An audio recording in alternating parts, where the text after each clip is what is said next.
শেখ হাসিনার মতো খুনিকে আশ্রয় দিয়ে ভারত নিজেদের গণতান্ত্রিক রাষ্ট্র দাবি করতে পারে না বলে মন্তব্য করেছেন আমার বাংলাদেশ পার্টির চেয়ারম্যান মুজিবুর রহমান ভূঁইয়া মঞ্জু। বৃহস্পতিবার বিকেলে বিজয়নগরে এক বিক্ষোভ সমাবেশে তিনি এই মন্তব্য করেন। তিনি বলেন, হাসিনা ভাইরাস কতটা খারাপ তা ভারতও একসময় টের পাবে। তাদের দেশ বিভক্তিরও কারণ হবে এই ভাইরাস।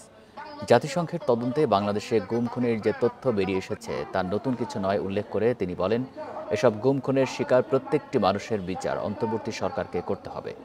আওয়ামী লীগকে যারা পুনর্বাসন করতে চায় তাদের ২৪-এর অভ্যুত্থান থেকে শিক্ষা নেওয়ার পরামর্শ দেন বক্তারা। বলেন, এই গণ আন্দোলন পথ হারালে দুর্বিষহ পরিস্থিতি সৃষ্টি হবে।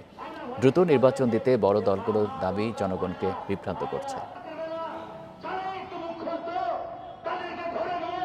আমরা আগে বিচার চাই, আমার প্রত্যেকটা ভাইয়ের রক্তের বিচার চাই, আমার প্রত্যেকটা মানুষের ওই গুম খুনের বিচার বাংলার মাটিতে আগে চাই। যারা খুন করেছে, গুম করেছে, আয়নাঘরে নির্যাতন করেছে, তাদের বিচার আগে হতে হবে।